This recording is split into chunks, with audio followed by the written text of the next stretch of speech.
जो आपण काय फर्स्ट कॉन्सेप्ट जो शिकतोय पार्ट ट्रिग्नोमेट्री 2 चा, that is trigonometric function of compound angles. पुन्हा एकदा सांगतोय, कंपाऊंड अँगल्स म्हणजे दोन अँगलचं समेशन किंवा डिफरन्स, या दोघांना काय नाव दिलंय? Compound angles. मीन्स आपल्याला आता दोन अँगल साठी काय करायचं? ट्रिग्नोमेट्रिक फंक्शन साठी फॉर्म्युले शिकायचे. Means sign A plus B, cos A plus B, tan A plus बी, किंवा साइन ए मायनस बी, कॉस ए मायनस बी, किंवा टॅन ए मायनस बी, असे फॉर्म्युले शिकायचे. त्यापैकी पहिला फॉर्म्युला काय मग? Sine of A plus B. काय फॉर्म्युला आहे? Sine A into cos B plus cos A into sine B. Similarly sine of A minus B साठी फक्त काय चेंज झाली? तर प्लसच्या जागी काय राहणार आहे? मायनस. बाकी फॉर्म्युला ऍज इट इज राहील. काय लिहिशाल सांगा बरं मग पटापट? साइन ए इंटू किती? Cos B minus cos A into sine बी. आता त्याला थोडं कॉमेडी वेने लक्षातच ठेवायचं असेल फॉर्म्युला, तर कसं लक्षात ठेवणार बघा? साजन चले चले ससुराल. ठीक आहे, साजन चले चले ससुराल. यस, साजन चलेचा सी, अगेन इथं सी, आणि इथं ससुरालचा यस. समजलंय? साजन चले चले ससुराल, या पद्धतीने लक्षात ठेवू शकताय. इन केस तुम्हाला जर कॉमेडी वेने लक्षात ठेवायचंच, अदरवाईज तुम्ही sine cos alternate, sine cos cos sine, या पद्धतीने लक्षात ठेवा.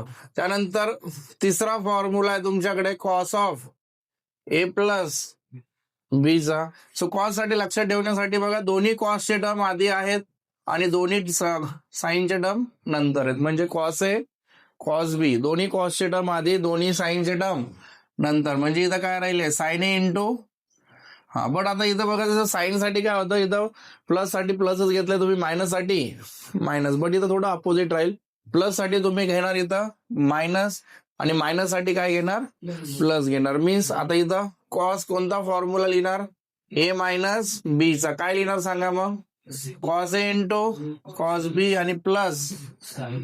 या पद्धतीनेच लक्षात ठेवा, म्हणजे पाठ करायची गरज पडणार नाही फॉर्म्युले.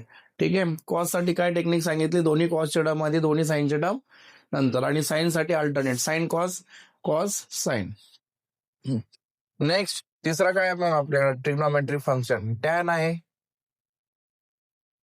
तर टॅनचे फॉर्म्युले डिराईव्ह करू शकतो या दोन फॉर्म्युल्यातून. कसं डिराईव्ह करणार बघा? सो मला सांगा, टॅन थिटाचा फॉर्म्युला काय असतो? साइन थिटा अपॉन, अरे टॅन थिटाचा फॉर्म्युला काय शिकलोय आपण? साइन अपॉन कॉस शिकलोय की नाही? मग इथं तुम्ही थिटाची व्हॅल्यू किती आहे? ए प्लस. सो इथं पण ए प्लस बी, आणि इथं सुद्धा काय असणार आहे? ए प्लस बी. मग इथं व्हॅल्यू जर पुटअप केलं तर साइन ए प्लस बी ची व्हॅल्यू काय तुमच्याकडे? साइन ए इंटू किती आहे? Cos B plus cos A into whole divide by, आणि इथं कॉस ए प्लस बी चा फॉर्म्युला काय? Cos A cos B minus sine A sine B. इथपर्यंत समजतंय? बघा, आपल्याला फॉर्म्युला कशाचा आहे? टॅन ए प्लस बी चा. सो ऑब्विस आहे, राईट साइडचे टर्म सुद्धा आपल्याला कशात कन्वर्ट करावं लागेल? टॅन मध्ये. कशात कन्वर्ट करावं लागेल? टॅन मध्ये. सो यानंतर लक्षात ठेवायचं, आणि ट्रिग्नोमेट्रिक फंक्शन मध्ये तुम्हाला पहिल्या चॅप्टर मध्ये पण सांगितलं, जेव्हा कधी साइन आणि कॉसचे टर्म असतील आणि तुम्हाला प्युअरली कशात कन्वर्ट करायचं असेल, तर सरळ सरळ कॉसने काय करायचं असतं? डिवाइड करायचं. का बरं? कारण जिथं साइन आहे, साइन अपॉन काय काय भेटेल? कॉस. साइन अपॉन कॉस काय असतं? टॅन. आणि जिथं कॉस आहे ते कॉस कॉस काय होऊन जाईल? कॅन्सल होईल. बट आता इथं एक अँगल नाही तर किती अँगल आलेत? दोन. म्हणजे इथं कशाने डिवाइड करावं लागेल? मग इथं divide numerator and denominator by cos A into किती? Cos B. कशाने डिवाइड करायचंय? कॉस ए इंटू कॉस बी ने डिवाइड करायचंय. सो कॉस ए कॉस बी ने जर डिवाइड केलं तर काय भेटेल बघा? इथं सगळ्यात आधी left hand side as it is लिहितो, tan of A plus B as it is. असं सेपरेट डिवाइड करा. इथं साइन ए इंटू किती आहे? Cos B. कशाने डिवाइड करता तुम्ही? कॉस ए इंटू प्लस इथं काय तुमच्याकडे?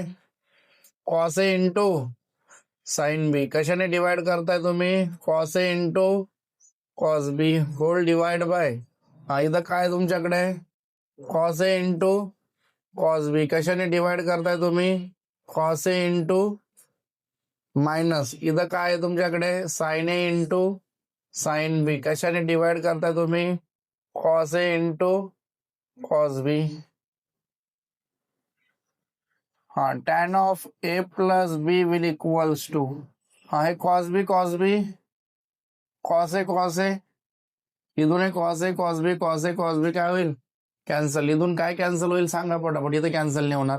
सो मला सांगा इथं साइन अपॉन कॉस काय राहिले ते, आणि अँगल काय आहे A. Sine A upon cos A काय लिहिणार, टॅन ए.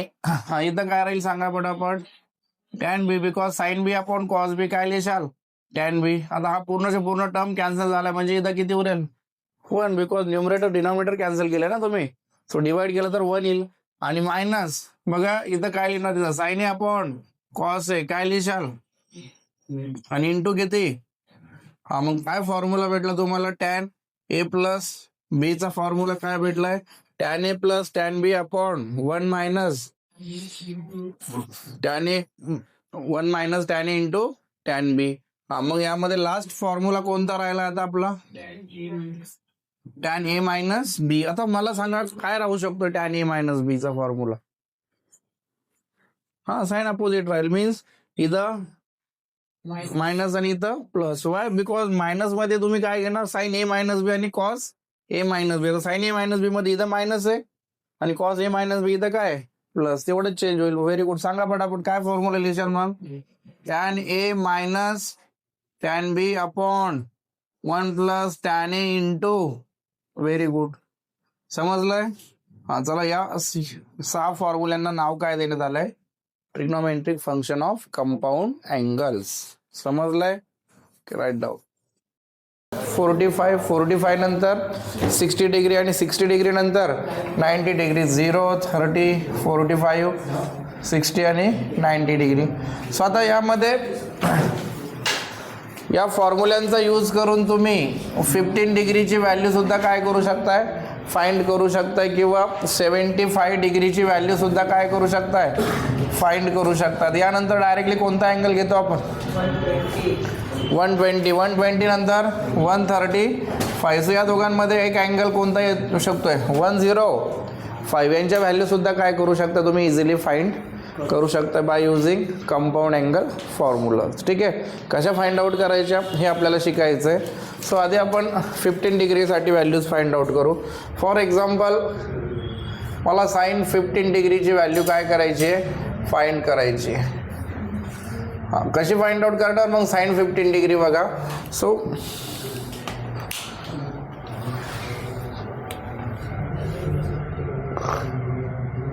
साइन 15 डिग्रीला आता मला सांगा कंपाऊंड अँगलमध्ये तुम्हाला असे 2 अँगल चेक करायचे ज्यांचं दोघांचं ॲडिशन किंवा दोघांचं सबट्रॅक्शन किती यायला पाहिजे, 15. कारण आपण जे कंपाऊंड अँगलमध्ये 2च फॉर्म्युला शिकलो, ए प्लस बी आणि ए मायनस बी. मग बघा तुमच्याकडे तुम्ही असं येऊ शकता काय, 45 मायनस 30 किंवा काही पण घेऊ शकता, डिपेंड्स ऑन यू. समजतंय. हां, मी काय घेतोय, 45 मायनस काय घेतोय, 30 घेतोय.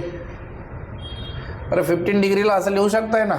मग आता इथं कोणता फॉर्म्युला यूज करणार, साइन ए मायनस बी. 2 अँगल आले, दोघांच्या मध्ये साइन काय मायनस आहे. मग कोणता फॉर्म्युला यूज करणार, साइन ऑफ ए मायनस बी. काय फॉर्म्युला आहे, sine A into cos B minus cos A into sine बी. आहे का नाही. मग कम्पेअर केलं तर ए ची व्हॅल्यू 45 राहील आणि बी ची व्हॅल्यू 30. मग व्हॅल्यू पुट अप करायचं, साइन ए म्हणजे किती आहे, हा इंटू कॉस बी म्हणजे किती डिग्री आहे, मायनस कॉस ए म्हणजे अगेन किती 45, आणि साइन बी म्हणजे किती डिग्री आहे. समजतंय, कम्पेअर करायचं. साइन ए मायनस बी, साइन ए म्हणजे 45 डिग्री आणि बी म्हणजे किती डिग्री, 30 डिग्री. हां, मग आता इथं व्हॅल्यूज पुटअप करायच्या. साइन 45 ची व्हॅल्यू असते 1/√2, कॉस 30 ची व्हॅल्यू असते √3/2, मायनस कॉस 45 ची व्हॅल्यू असते 1/√2 आणि साइन 30 ची व्हॅल्यू असते.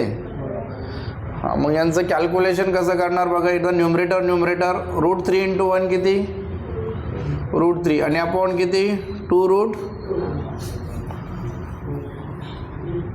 दोघांच्या मध्ये साइन मायनस हे 1 × 1 आणि अपॉन किती 2√2. दोघांचे डिनॉमिनेटर कसे आहेत? सेम आहे. सो डायरेक्टली न्यूमरेटरचं काय करणार मग? सबट्रॅक्शन करणार. ही राहील व्हॅल्यू कशाची? साईन कशाची? 15 डिग्री.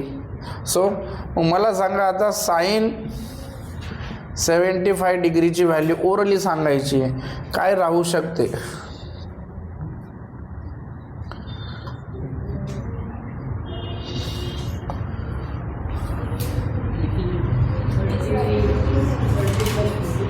हीच राहील. नाही, चेंज काय होईल बघा? हां, साईन चेंज होईल फक्त, बिकॉज आता तुम्हाला 75 लिहायचं आहे. सो मग तुम्ही 75ला कसं लिहिणार? 45 प्लस 30 म्हणणार की नाही, कारण 45 प्लस 30 किती होतं? 75. मग इथं प्लस आल्याने फॉर्म्युला कोणता यूज करणार? Sine A plus. मग साईन ए प्लस बीच्या फॉर्म्युल्यामध्ये चेंज काय? इथं प्लस राहील, इथं प्लस, बाकी व्हॅल्यू तर सेमच राहील का नाही? कारण अँगल सेम आहे, फॉर्म्युला सेम आहे, फक्त साईन चेंज राहील. सांगा मग सगळ्यांनी आन्सर सांगा मला. इथं √3 2√2. समजतंय? हां, नेक्स्ट हे होमवर्कमध्ये तुम्ही सॉल्व करू शकता. ठीक आहे. नेक्स्ट आता मला सांगा टॅनची व्हॅल्यू काढायची तुम्हाला. टॅन 15ची, सॉरी कॉस्टची घ्या आधी, नंतर टॅनवर जाऊ. हां, तुम्ही सांगणार आहात मला इथं व्हॅल्यू कशी काढायची. Cos 15 degree. पटापट सांगा कसं सिम्प्लिफाय करणार याला. कॉस 15 डिग्रीला कसं लिहिणार? पुन्हा एकदा कॉस ऑफ किती? सगळ्यांनी सांगा की कॉस ऑफ 45 मायनस 30 डिग्री. कोणता फॉर्म्युला इथं यूज होईल मग? ए मायनस बी. काय फॉर्म्युला आहे कॉस ए मायनस बीचा? Cos A cos B sign A into sine बी. हां, व्हेरी गुड. हां, मग व्हॅल्यू 1/1 कम्पेअर जर केलं तर ए म्हणजे 45 आहे आणि बी म्हणजे अगेन 30 डिग्री. हे व्हॅल्यू जर पुटअप केल्या तर काय येऊ शकते सांगा मला? Cos 45 degree cos 30 degree plus sign 45 degree sine 30 degree. हां, हे काय राहणार आहे? 1/√2. हां, कॉस 45ची व्हॅल्यू 1/√2 आहे का नाही?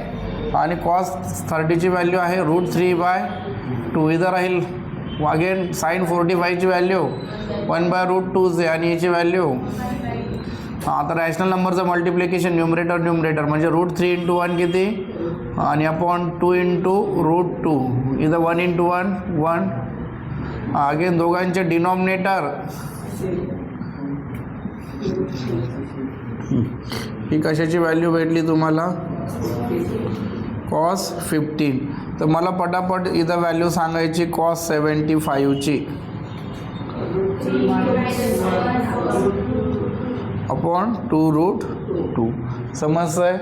हां, आता मग मला सांगा, मला टॅनची व्हॅल्यू काढायची तर माझ्याकडे दोन पॉसिबिलिटी आहे. एक तर मी साईन अपॉन काय यूज करेल? कॉस, किंवा मग टॅनचे फॉर्म्युले यूज करेल. समजतंय? स्टॉप कर. त्यामध्ये हा क्वेश्चन तुम्ही होमवर्कमध्ये करणार. फर्स्ट क्वेश्चन काय म्हटले?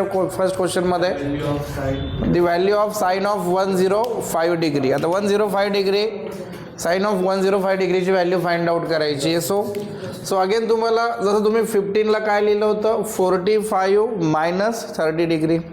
मग तुम्हाला चेक करायचे तुमच्याकडे जे नोन अँगल आहेत. नोन अँगल कोणकोणते तुमच्याकडे? 0, 30, 45, 60 आणि 90. या दोघांचं ॲडिशन किंवा सबट्रॅक्शन करून हा अँगल यायला पाहिजे. सो 105ला कसं लिहिणार मग? हां, सो ए प्लस आणि कोणता फॉर्म्युला यूज करणार मग? ए प्लस बी. ए राहील 60 डिग्री, बी राहील 45 डिग्री. त्याला 45 + 60 लिहिलं तरी चालेल, काय हरकत नाही. ठीक आहे. हां, जमेल सॉल्व करायला हा क्वेश्चन. हां, नेक्स्ट क्वेश्चन तुम्ही हाही सॉल्व करू शकताय बघा. हां, बट याला सॉल्व करण्याच्या दोन मेथड्स. एक तर तुम्ही, कारण ऑलरेडी तुमच्याकडे आता कशाची व्हॅल्यू आहे? साइन 15ची व्हॅल्यू आहे, कॉस 15ची व्हॅल्यू आहे. तर डायरेक्टली त्या व्हॅल्यू यूज करा किंवा मग टॅनचाच फॉर्म्युला यूज करा. सो मला सांगायचं इथं टॅन किती डिग्री आहे? 15 डिग्री आहे. सो टॅन 15 डिग्रीला कसं लिहिणार सांगा मग पुन्हा एकदा. टॅन ऑफ किती लिहिणार? 45 डिग्री आणि मायनस किती डिग्री सांगायचं पुढचं कॅल्क्युलेशन. कोणता फॉर्म्युला यूज होईल इथं? टॅन ऑफ ए मायनस बी. काय फॉर्म्युला आहे टॅन ऑफ ए मायनस बीचा? Tan A minus tan B upon 1 plus tan A into tan बी. सांगा पुढचं कॅल्क्युलेशन सांगा. इथं कम्पेअर करा. ए ची व्हॅल्यू 45 आहे, बी ची व्हॅल्यू 30 आहे. सांगा काय लिहिणार इथं? टॅन किती मायनस, अरे एकदा व्हॅल्यू तर पुट ऑफ कर. हां, tan 30 upon 1 plus tan 45 into tan 30. आता व्हॅल्यूज पुट अप करायचे. टॅन 45ची व्हॅल्यू राहील 1 मायनस टॅन 30ची व्हॅल्यू किती असते? 1/√3. आणि इथं हे 1 प्लस 1 इंटू 1 किती? √3. सो हे राहील 1 मायनस 1 किती? √3. 1 प्लस 1 किती? √3. क्रॉस मल्टिप्लिकेशन करा. √3 मायनस 1 अपॉन किती? √3. आणि इथं √3 प्लस 1 अपॉन किती? √3. √3 काय होऊन जाईल? कॅन्सल होईल. इथं काय राहील सांगा मला? √3 मायनस 1 अपॉन √3 प्लस 1. ही कशाची व्हॅल्यू राहणार आहे? टॅन 15 डिग्रीची व्हॅल्यू राहणार आहे. हां, बटाचा ऑप्शन आहे का आता? हां, म्हणून हा क्वेश्चन मी घेतला. बघा मग इथं तुम्हाला आता काय करावं लागेल? रॅशनलाइज करावं लागेल ऑलरेडी, कारण ही व्हॅल्यू आपल्याला ऑप्शनमध्ये नाही आहे. मग आपण एक कन्सेप्ट शिकलो, रॅशनलायझेशन. रॅशनलायझेशन म्हणजे डिनॉमिनेटरमधून आपण काय करतो? हां, सो काय करणार इथं? याचा कशाने मल्टिप्लाय करणार? मग √3 मायनस 1ने काय करा? मल्टिप्लाय करा. सो इथं काय कोणता फॉर्म्युला यूज करावा लागेल? ए मायनस बी होल ब्रॅकेट, कारण हा टर्म सेम आला आहे की नाही? हां, कोणता फॉर्म्युला आहे मग इथं? a² minus 2ab 2 into √3 into किती? 1 आणि प्लस b². बी म्हणजे कशाचा स्क्वेअर? 1चा स्क्वेअर. आणि अपॉनमध्ये कोणता formula? a plus B into A minus B. कोणता फॉर्म्युला आहे? a² मायनस, जेव्हा जेव्हा तुम्ही रॅशनलाइज करता तेव्हा हा फॉर्म्युला यूज होतो, a plus B into A minus B. So it becomes √3² आणि मायनस 1². हां, ह्याला कॅल्क्युलेट करतोय बघा. √3चा स्क्वेअर किती? 3 मायनस 2 या तिघांचा गुणाकार 2 इंटू 1 2 √3 आणि प्लस 1चा स्क्वेअर किती?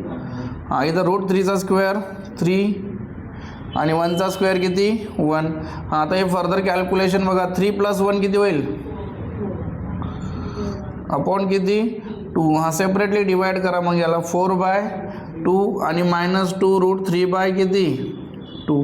कॅल्क्युलेशन 2 2 आणि 2 2 काय होऊन जाईल? किती आला आन्सर? 2 मायनस √3. समजतंय?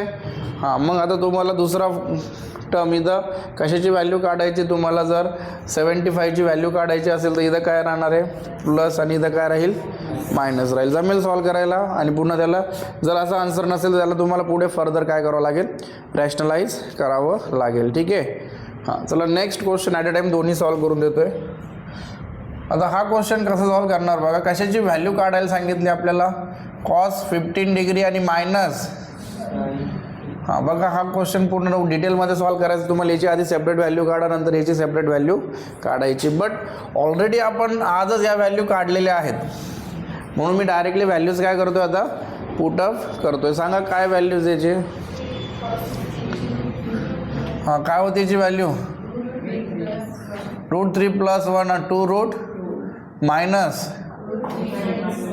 अपॉन 2 होती की नाही ही व्हॅल्यू? सो दोघांचा डिनॉमिनेटर कसा आहे? सो डायरेक्टली न्यूमरेटरचं सबट्रॅक्शन करू शकताय. मग तुम्ही काय लिहाल इथं? √3 प्लस आणि हा मायनस दोघांना मल्टिप्लाय होईल. √3 आणि मायनस ऑफ मायनस हे समजतंय सगळ्यांना? काय काय कॅन्सल होतं इथं? √3 कॅन्सल होतं. 1 प्लस 1 किती? 2 अपॉन 2 काय होतंय? किती भेटतंय? 1 upon 2 so which option is correct? हां, तुम्हाला जर क्वेश्चन असा आला असा sine 15 degree minus cos 15 degree, तर काय केलं असतं तुम्ही? याच्यातून हे काय केलं असतं? मायनस केलं असतं. काय आन्सर आलं असतं सांगा? हां, ऑप्शन सी आलं असतं, कारण मायनस साईन आलं असतं याने. हां, काय केलं असतं तुम्ही इथं? √3 minus 1 upon 2√2 minus √3 plus 1 upon 2√2. Again दोघांचे denominator same. So √3 minus 1 minus √3 आणि हे सुद्धा मायनस झालं असतं, हे दोघं काय झाले असते कॅन्सल. -2 अपॉन 2√2 आलं असतं की नाही. सो 2 काय झालं, 2 काय होईल कॅन्सल. सो -1 अपॉन किती √2. समजतंय. म्हणजे क्वेश्चनला थोडं चेंज करून जरी विचारलं तरी सॉल्व करता यायला पाहिजे. समजलंय. हां चला लिहायचं. First and third quadrant means A जो अँगल आहे तो फर्स्ट क्वाड्रंटमध्ये लाय करतोय आणि बी अँगल जो आहे कुठं लाय करतोय थर्ड क्वाड्रंटमध्ये लाय करतोय. त्यावरून तुम्हाला काय फाइंड आउट करायला सांगितलं आहे कॉस ऑफ ए प्लस बी. आता ऑलरेडी आपल्याकडे फॉर्म्युला आहे कॉस ए प्लस बीचा. सो कॉस ए प्लस बीचा फॉर्म्युला काय सांगा मला पटापट. हा कॉसचा फॉर्म्युला कसं लक्षात ठेवायला सांगितलं आहे, कॉसचे दोन्ही टर्म आधी, साईनचे दोन्ही टर्म्स नंतर आणि साईन अपोजिट. इथं प्लस असेल तर तिथं काय घ्यायचं आहे, काय फॉर्म्युला आहे मग cos A into minus sine A into sine बी. मग आता यामध्ये बघा तुम्हाला ऑलरेडी कशाची व्हॅल्यू गिवन आहे, तुम्हाला साइन एची व्हॅल्यू गिवन आहे आणि कशाची व्हॅल्यू गिवन आहे कॉस बीची व्हॅल्यू गिवन आहे नाही. तर साइन ए गिवन आहे आणि कॉस बी गिवन आहे. पण तुम्हाला हा पूर्ण टर्म जर काढायचा असेल तर तुम्हाला आणखी कशाची व्हॅल्यू लागणार आहे कॉस ए आणि. सो बघा कॉस एची व्हॅल्यू कशावरून भेटेल तर साइन ए. अँगल चेक करायचं, साइन थिटावरून कॉस थिटा भेटतो की नाही. हां मग तसं साइन ए वरून काय भेटेल आणि कॉस बी वरून साइन बी भेटेल. समजतंय. हां मग इथं सरळ सरळ साइन ए साठी साइन ए इक्वल्स टू आहे 4/5. हां इथून पुढे आता तुम्हाला काय कशी व्हॅल्यू काढायची आहे कॉस ए. हां मग आपल्याकडे फॉर्म्युला काय बघा plus minus √1 minus sine square A. Plus minus काय घेतलं कारण बघा 10वीमध्ये आपण काय करायचं फक्त पॉझिटिव्ह व्हॅल्यू घ्यायचो. बट आपण ऑलरेडी शिकलो की याच्या व्हॅल्यू आता 2 पॉसिबल व्हॅल्यू प्लस आणि मायनस. ते कशावरून डिसाईड करायचं तर क्वाड्रंटवरून डिसाईड करतो आपण. आठवतोय ना फर्स्ट चॅप्टरमध्ये पण शिकलो आपण असे क्वेश्चन्स. हां बोला मग पटापट इथं कॅल्क्युलेशन हे. हां बोल. 1 मायनस किती राहील इथं 4/5 whole bracket square. Cos A will equals to plus minus 1 minus इथं किती राहिले 16 किती. हां क्रॉस मल्टिप्लिकेशन जर केलं तर काय भेटेल 25 मायनस 9/25. ॲक्च्युली इथं प्लस मायनस राहील ते विसरलो मी. हां प्लस मायनस किती 3 किती. हां बट आता मला सांगा इथं काय म्हटलं यांनी ॲज ए लायज इन कोणत्या क्वाड्रंटमध्ये लाय करत आहे first quadrant. A lies in first quadrant म्हणजे सरळ सरळ इथं आता फर्स्ट क्वाड्रंटमध्ये कॉस कसा असतो पॉझिटिव्ह. म्हणजे याची व्हॅल्यू काय घ्यावं लागेल प्लस 3/5 घ्यावं लागेल. समजतंय. म्हणजे तुम्हाला आता कशाची व्हॅल्यू भेटली आहे कॉस एची. आता कशाची पाहिजे फक्त हां साइन बीची व्हॅल्यू. साइन बीची व्हॅल्यू कशावरून काढायला सांगितली आहे कॉस बी वरून काढायची. कशी काढणार कॉस बी वरून सांगा पटापट. पुन्हा सेम फॉर्म्युला. फर्स्ट आयडेंटिटी ही कशावरून काढतोय आपण हे आयडेंटिटीवरून काढतोय का नाही. हां वाटलंच इथं लिहितो मी. सांगा पटापट काय आयडेंटिटी आहे आपल्याकडे sine square B plus cos square B equals to किती असतं 1. आपल्याला कशाची व्हॅल्यू पाहिजे साइन बीची. तर sine square B will equals to 1 minus हां सांगा व्हॅल्यू सांगा मला. Sine square B will equals to 1 minus cos बीची व्हॅल्यू किती दिली आहे आपल्याला मायनस अरे किती दिली आहे -12/13. हां कॅल्क्युलेट करा मग. हे मायनसचा स्क्वेअर ऑलवेज पॉझिटिव्ह असतो. अगेन क्रॉस मल्टिप्लिकेशन करा 169 minus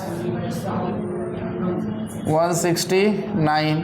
so it becomes 25 upon ही कशाची व्हॅल्यू आहे साइन स्क्वेअर. मग साइन बीच्या 2 व्हॅल्यू येईल का नाही अगेन इथं प्लस आणि -5 किती.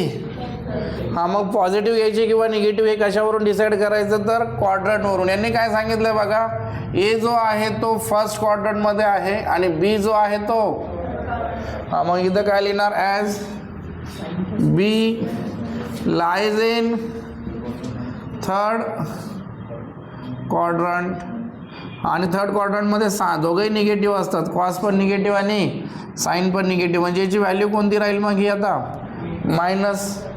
हां, मग आता या दोन्ही व्हॅल्यू भेटल्या, आता फक्त फॉर्म्युल्यामध्ये व्हॅल्यू पुटअप करायच्यात आपल्याला. Cos A plus B is equals to, काय फॉर्म्युला होता, cos A into cos B. Cos एची व्हॅल्यू किती आली होती आपली सांगा, 3/5 इंटू कॉस बीची व्हॅल्यू किती दिली आपल्याला, -12/13. दोघांच्यामध्ये साईन काय येतं मायनस. साईन एची व्हॅल्यू किती दिली होती आपल्याला 4/5 आणि साईन बीची व्हॅल्यू किती आली आहे -5/13. आता यांचं रॅशनल नंबरचं मल्टिप्लिकेशन, न्यूमरेटरचं मल्टिप्लिकेशन करा. मायनस किती 36. हां, आणि इथं मायनस, हे मायनस आणि हे मायनस काय होऊन जाईल प्लस. 5 4 जा किती 20 डिवाइड बाय अगेन दोघांचे डिनॉमिनेटर, सो -36 आणि +20. हां, सांगा किती येईल ते, मायनस किती 16 किती 65. ही राहील व्हॅल्यू कशाची, cos of A plus B. So which option is correct, option D is correct. समजलं कसं सॉल्व करायचं आहे. Okay, write down.